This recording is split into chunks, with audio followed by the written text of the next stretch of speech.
Well, the Minnesota Twins should have learned what the Minnesota Gophers have known all along, and that is nothing good ever happens in Iowa.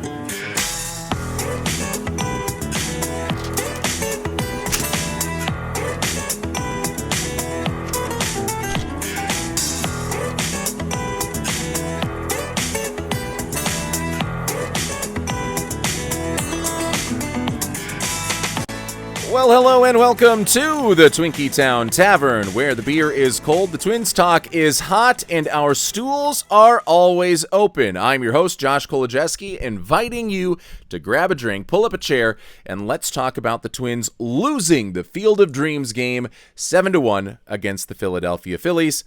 Here's how it happened. Is this heaven? No, it is the seventh layer of hell. At least that was the case for Taj Bradley and the Minnesota Twins on Thursday night. Dyersville, Iowa was supposed to be a time and a place for the Twins players to celebrate the game of baseball, and instead the team made a mockery of it. Kyle Schwarber opens up the game with his 36th home run of this season, and Bradley surrenders another run in the inning on a Bryson Stott RBI single. Minnesota does get a run back to their credit on a Luke Keaschall solo shot in the bottom of the second, but Keaschall giveth and Keaschall giveth away. In the fourth, Keaschall has a Kyle Schwarber fly ball go off of his glove and over the fence to put Philly up by 3. Bryce Harper added an RBI single later in the frame, and that was the end of the line for Taj Bradley. He allows 5 runs on 7 hits and 4 walks in just 4 innings of work. Travis Adams gives up a home run in the top of the 7th to Brandon Marsh, and the Twins had no answers at the plate for Aaron Nola's knuckle curve. Minnesota loses 7-1. The Twins are in third place in the AL Central at 60 and 63. They're 3.5 games out of first and a game behind Detroit for the final AL wildcard spot. Let's get into it. Thank you for joining us here on the Twinkie Town Tavern. We are part of the Grey Duck Sports Network. You can find us on Twitter and on YouTube at grey.duck.sports, on TikTok as well, and at Grey Duck Sports on both Twitter and YouTube. There you can find all of our podcast episodes, clips from other podcasts as well that we have on our sporting network, our media site, as well as series of shorts having to do with the history of Minnesota sports. Again, that is at Grey Duck Sports on both Twitter and YouTube, and at grey.duck.sports over on TikTok. Well, the Field of Dreams game is here, and it has gone by. And if you are not familiar with the Field of Dreams movie, you may have been living under a rock, because that is what this field, that this sacred hallowed ground that the Minnesota Twins played the Philadelphia Phillies on Thursday night, it is the set piece for one of the better sports movies of all time. Sports movies can be hit or miss. I tend to like this one, The Field of Dreams. And in this movie, just to put it as short of a plot synopsis as I possibly could, Kevin Costner gets a call from a supernatural being. Not like a phone call, but he hears the voice of a supernatural being, or maybe just voices in his head for all he knows. But it says, if you build it, he will come. And this farmer, this corn farmer in Iowa, decides to put all of his financial security on the line, mow down a bunch of his corn just before harvest and just before the time where farmers make the most of their money, in order to build a baseball field. And this baseball field has mystical powers. It allows dead people to come back and play baseball on it. Shoeless Joe Jackson is the first one. And it ends up being that through a wild goose chase that includes getting Darth Vader to come to the field and go to a Red Sox game, through all of that, they learn about the existence of a man named Moonlight Graham, who was once a baseball player, a professional baseball player, later turned doctor, got called up to Major League Baseball for one day, didn't appear in the game, and never made it back up to the majors ever again. A sad story, and one of the goals of this mystical baseball field was to give Moonlight Graham an opportunity to play in a professional game against professional ghost players. He has that opportunity. He plays in the game. Kevin Costner's daughter begins to have some sort of allergy and is on the cusp of death. Moonlight Graham leaves the field, which means you can never go back, sacrifices his first and last real baseball game against professional players in order to save Kevin Costner's daughter's life. Sentimental movie. all around. Plenty of moments like that throughout the film.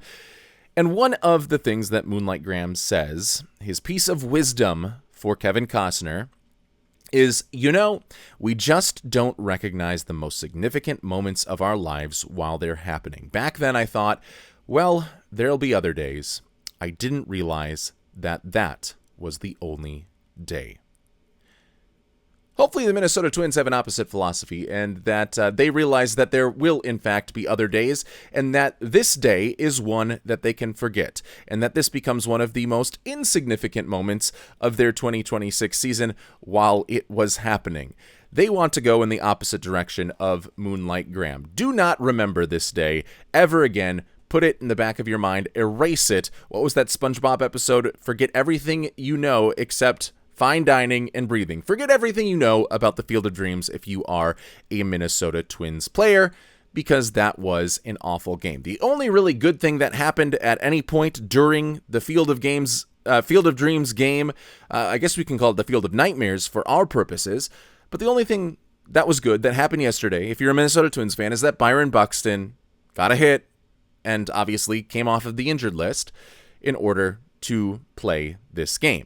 And he played in center field, and the Twins are probably going to have to DFA Alex Jackson now. So what was your favorite Alex Jackson moment? If he does not get claimed, then he'll go back to the minor leagues. But if he does get claimed, then that is the end of the Alex Jackson era of Minnesota Twins baseball. Alex Jackson, who's been a pretty reliable hitter in his short time with the Minnesota Twins, and I guess it's been a long time, but his limited sample size of plate appearances with the Minnesota Twins. This game was ugly. Again, Byron Buxton was the only positive from this game, and it's not necessarily the Minnesota Twins' fault. I think there are nights where you just need to tip your cap to the opposing pitcher, as long as that opposing pitcher is not a guy named Randy Dobnak, but it is definitely commendable to tip your hat towards Aaron Nola's performance tonight. Coming into this game, Aaron Nola, not great. One of the worst seasons that he's ever had during his MLB career, which has had its ups and downs on kind of an even odd year basis, but by and large has been a very good career. He has been a number 2 pitcher at times behind Zach Wheeler in this Phillies rotation. Now, obviously, other guys have come and go as well. Ranger Suarez not with the team anymore, and then Christopher Sanchez, Jesus Luzardo, a lot of different players. But Aaron Nola has been there through it all, and it's not because he's a bad pitcher. It's because he's a good pitcher. He is not the guy, or hasn't been the guy, at least, throughout the majority of his career that his numbers painted him out to be coming into this game, and he immediately showed that against the Minnesota Twins by having an absolute gem against Minnesota. The knuckle curve looked like a prime Cliff Lee in the World Series against the Yankees knuckle curve. The tight spin, the quick break. A lot of times with the curveballs, even with the ones that have this great vertical break, they can tend to loop. And as a hitter, you might be able to read an upward arc at the beginning of the pitch and decide not to swing, or know that it's a curveball and decide a good place to put your swing. When you have a really good knuckle curve, like Aaron Nola did tonight, that is going to just completely drop off without giving any sort of notice. It drops off tightly. It has great spin. It was an unhittable pitch. You play that game with Aaron Nola throwing that knuckle curve ball at the level that he was able to throw it 100 times out of 100, the Minnesota Twins are going to lose that game because they're not going to be able to do any damage against Aaron Nola. Sometimes the other pitcher is just on a heater, and that was the case for Aaron Nola on Thursday. A great game, a tip of the cap to Aaron Nola for what he was able to do.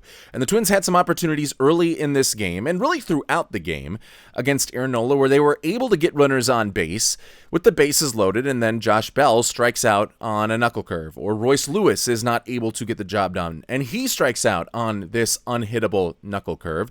And I thought it was a fun little sequence from one at-bat from Josh Bell to his next at-bat in the game. Again, strikes out on that knuckle curve in his first at-bat, goes down into a 2-strike count in his second at-bat. He is expecting that knuckle curve, sees that it's going to be a fastball, has to get the bat out late, that induces weak contact in a time where the Minnesota Twins were threatening to tie the game, and it ends up because he had to quickly make a late decision to swing the bat because it ended up being a fastball and not the knuckle curve that he was expecting, the one that had just struck him out.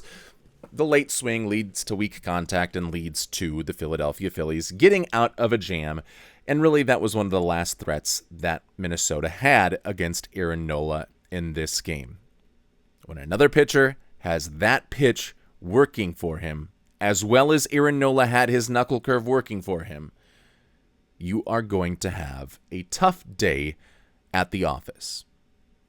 And I think the Twins hitters fared better overall than the one run would show. I think they did a pretty good job, despite striking out 9 times in 5 innings against Aaron Nola. But obviously it wasn't enough to get the job done.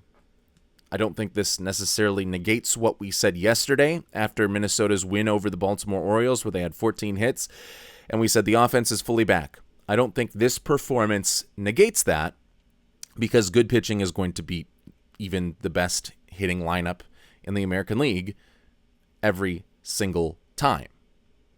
That was the case today. So this offense I still believe is back.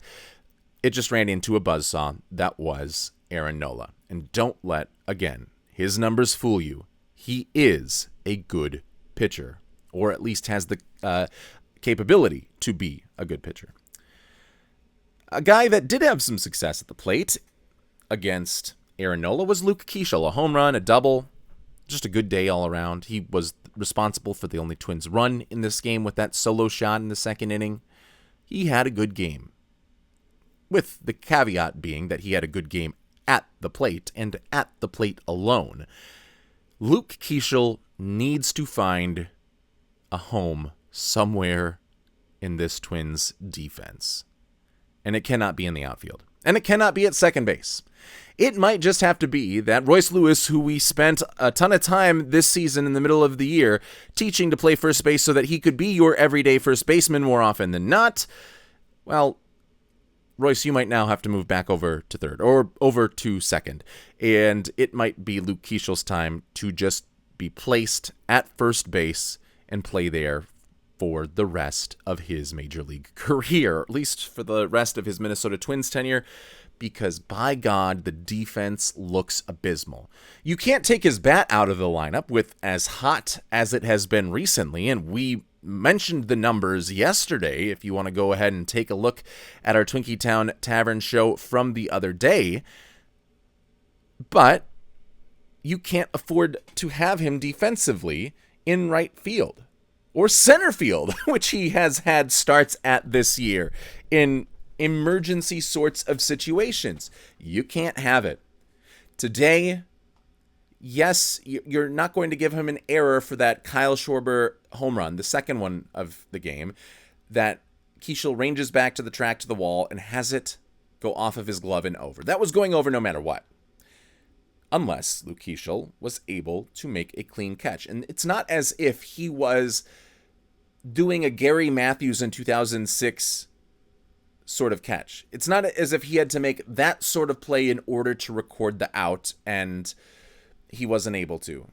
He didn't have to put forth a Herculean effort in order to make this catch like Gary Matthews when he jumped high against the fence, hung on the fence, contorted his body in order to make what I think is the greatest catch of Major League Baseball history. The greatest defensive play in Major League Baseball history, that Gary Matthews catch from 2006. He didn't have to do that, Luke Keaschall. He just had to jump up, barely, put his glove up, and make the catch. And the ball hit him right in the pocket of the glove. And he's not able to squeeze it. Instead, it goes over the fence. And really, it seemed like that was the moment where the entire team deflated and wasn't able to, rare instance that they weren't able to show their resiliency this year. It just fell flat from that point on. Luke Keaschall needs to make that play. It is a simple catch. Even though it is a robbery of a home run, it is a catch every single major leaguer should be able to make if they want to play in one of the 3 outfield positions, and Luke Keaschall was not able to come up with it. When you pair that with a lack of outfield range, with a throwing motion from the outfield that just looks odd, where he kind of curls his arm and has a long release before throwing a paper airplane velocity baseball back into the infield. It takes a while to get out of his hand, and once it leaves his hand, it doesn't really get any faster heading towards the infield. He doesn't have the strongest arm. That's why he's been at second base whenever he's been in the infield. So stretching that out in the outfield, you're not getting any net positive there. Like Michael Goodire didn't have range as an outfielder, but he had a hell of an arm, and he could throw out runners on the base paths. Luke Keaschall, no range, no arm, no glove, apparently. Just a good hitter with an inability to field any of the 9 positions on a Major League Baseball field at this point. Find Luke Keaschall a home somewhere. Teach him first base. Get Ron Washington over here. Or get the character that played Ron Washington, the actor that played Ron Washington in Moneyball, for all I care. Get Luke Keaschall a first baseman's mitt and teach him how to play first base, because that might be the only place that you are able to put him, unless you want to turn him into a full-time DH once Josh Bell inevitably leaves this offseason. That is your only other option if you don't want to teach him to play first base or don't want to move Royce Lewis off of first base and see Royce Lewis as your first baseman of the future, and not seeing a world in which he returns to either second, third, or even shortstop. That was one of the mockeries of this game. Ease his pain and get him out of there. Taj Bradley, his worst game of the season by far. He's had some bad games, especially after he returned from that injury that kept him out for about a month earlier on in the year. He had like a string of 3 really bad starts. But this one was horrendous, only lasting 4 innings.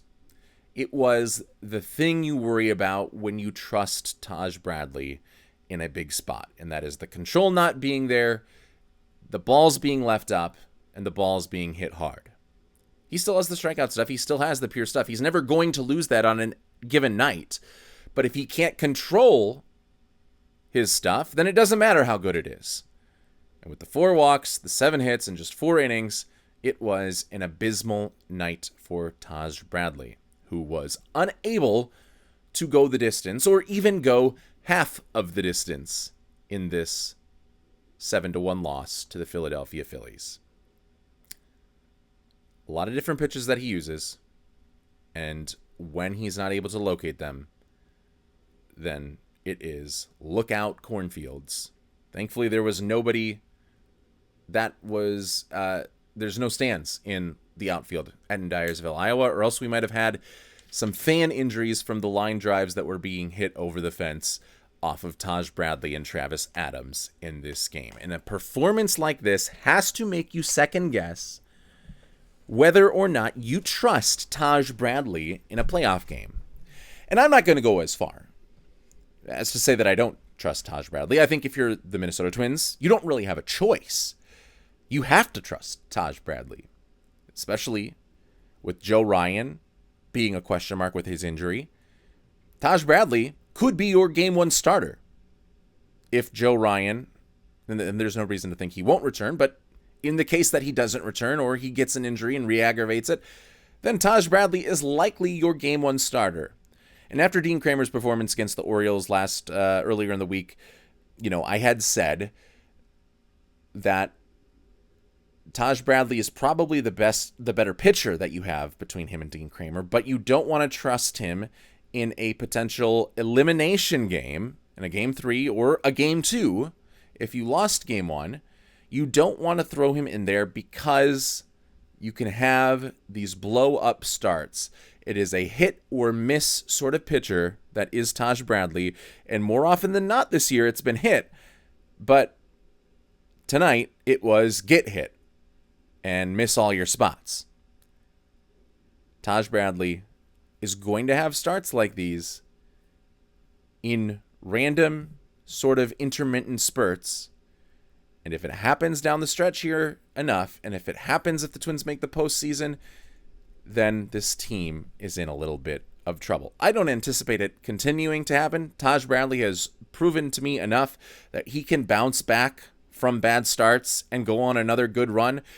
For instance, earlier on in the year, like we just mentioned, that aforementioned spurt of about 3 starts post-injury recovery that was so bad, well, he, since then, even leading up until yesterday's game, or today's game on Thursday, since then, he had been one of the top pitchers in the American League. So he is able to bounce back, and he's able to put and string together a really good amount of starts, but all of a sudden, he crashes into a wall, and then you have to get a new car, have to get it started before you can get him rolling on the road once again. And that is why it is difficult to trust, or not necessarily trust. Maybe trust is the wrong word. It is, as a fan, impossible to feel comfortable going into a start or feel confident that you're going to win going into a start in which Taj Bradley is going to be pitching in a big game, which might be the characteristic that separates Taj Bradley from being a true ace, a true number one of a major league starting rotation, and just a number two. Because with the number ones, with Johan Santana, you knew that he was going to get the job done. You didn't have this mistrust or this yeah but sort of attitude when he was taking the hill in a playoff game. Even if the results didn't always bear out for him, you still had that confidence. And I think that is the missing piece right now for Taj Bradley, is us having the confidence in him before any of his playoff starts or big regular season starts, even if he starts to develop a track record of performing well below par, which is good if you're a golf fan. Below par is good. Even if he gets that track record, still that next start is going to be in the back of your mind, yeah, but this can blow up in a hurry. So Taj Bradley, good number 2 pitcher, but I think tonight's game gives us some pause into thinking whether or not he can be a true ace of this rotation in the long term. Just some quick hitters here about the Field of Dreams game before we move on to a transaction that the Minnesota Twins made yesterday. Good presentation, but also kind of getting lazy by the Field of Dreams folks. I think this is now the 3rd time they've had the Field of Dreams game, and it is the 3rd time that people, the players, have come out of the corn, that Hall of Famers followed them out of the corn. And it was really cool in 2021 and, became like a little less cool in 2022. And now it's like, okay, we get it. Can you give us something else? Can you give us any other sort of presentation besides having these guys walk out of the field? And of course, it doesn't help that out of all people, it's not the baseball players, the Gen Z millennial baseball players that are on their phones videoing the whole thing, but it really takes you out of the moment when you've got like Cal Ripken Jr. with his phone out the whole time in front of his face in a attempt by Major League Baseball to honor a movie or mimic a movie, however you want to put it, that was made in 1989, in which those ghost players would not have had cell phones right in front of the face. So it takes you out of the moment a little bit. I guess that is not the biggest of deals, and that is mostly just a minor gripe. I think everything else from the Field of Dreams game, looked good. And I think it's time that I give my Sholey mea culpa, and that is that my overconfidence might have been the reason that Minnesota lost this game yesterday. You might remember I said that if baseball deities exist, and if we are to believe in the poetry of baseball that is born out from the mid-1800s until now, continued poetic narrative moments that have happened despite all odds, against all odds, you would think, I thought that, okay, that means Byron Buxton assuredly in his comeback game from injury will hit a walk-off home run. And I said book it. And I apologize. I was wrong. And I might have tested the baseball gods. Maybe that was the baseball gods' plan coming into this game. But the baseball gods, big fans of the Twinkie Town Tavern, by the way. They just don't listen all the time, which is why we're still at single-digit views. Again, give us a follow over on Grey Duck Sports if you want to get these views up and if you like the show. But the baseball gods were obviously listening, and they said, well, we were going to let that happen. That was the plan originally. But then you had to go and spoil it for everybody, Twinkie Town Tavern. And so now, this is your punishment, Twins fans. A 7-1 beatdown at the hands of the Philadelphia Phillies, and not even a chance for Byron Buxton to have his storybook moment. But the good thing is that Byron Buxton at least returned to the Twins lineup and beat out a double play ball with speed down the line. So hopefully that hip impingement, that's a sign that the hip impingement is not going to give him too much of a setback or hinder his speed ability, his running ability throughout the rest of the season. But again, that hip impingement injury is not going to fully recover until it has an off season to recover. So it's going to be something throughout the rest of the year that we're going to have in in the back of our minds, that at any point the hip impingement might flare up. It is something that you can play through, and at this point in the season, you probably would expect Byron Buxton to play through, at least once we get to September and into the playoffs. But it is something that can linger and hamper your game. Nonetheless, even if you are playing through it, it can still have an effect on the quality of your play while you are being hampered by that injury. So let's just hope it stays healed or stays, band-aided up. Obviously, you don't put a Band-Aid on a hip impingement. Maybe you do. I don't know. I'm not a doctor. Ask Moonlight Graham. But the hip impingement, hopefully it just stays dormant throughout the rest of the season. Well, I was trying to get a bunch of the iconic lines from Field of Dreams into this one. We had the Moonlight Graham quote. I snuck in an Ease His Pain. I snuck in a Go the Distance. My dad is not the second co-host on this show, so I wasn't sure exactly how I was going to get this one in. But, hey, Dad, want to have a catch? Sure, Josh. That was a good impersonation of my dad. If you know my dad, you would be standing here with your mouth agape, because that was a pretty good impersonation of him. And then there was one other quote, something from the great Darth Vader, the great James Earl Jones, but I have already exited out of the page, so I guess we're not going to get to that. But we are going to get to a transaction that your Minnesota Twins have made. That is bringing in former Rockies and former Padres pitcher German Marquez on a minor league deal, trying to get some extra starting pitching depth. Might remember the Twins did that with Dallas Keuchel, I think in 2023.